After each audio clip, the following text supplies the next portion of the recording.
In this video, we're going to talk about cyanohydrin formation from aldehydes and ketones.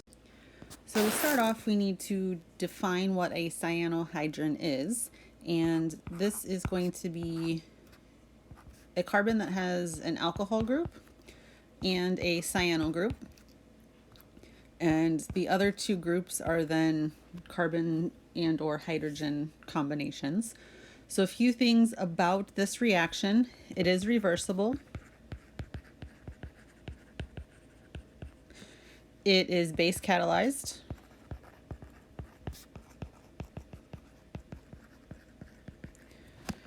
The equilibrium in this case is product favored.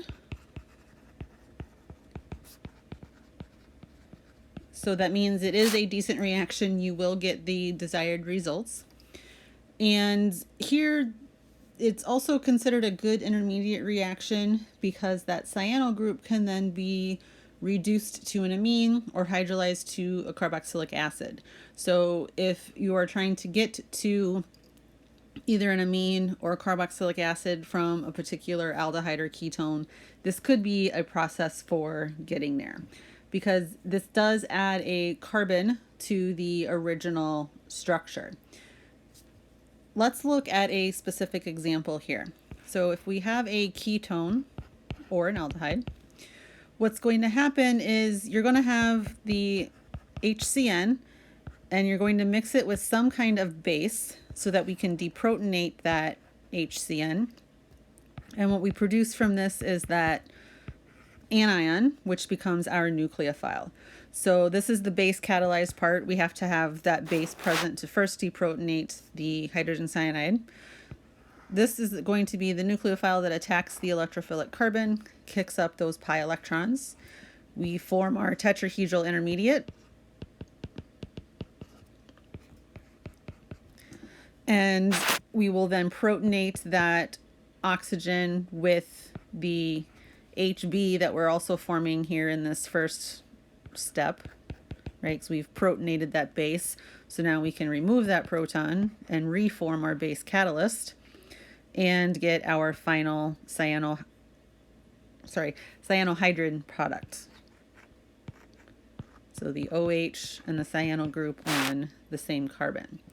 So now we've added that carbon to our structure. So this is one of those semi-rare and very important ways of forming a carbon-carbon bond.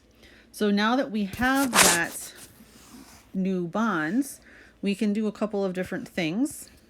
We could add acid and heat to form a carboxylic acid.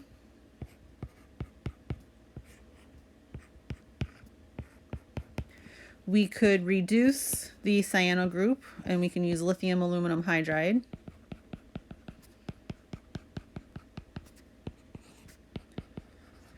And that will form the primary amine.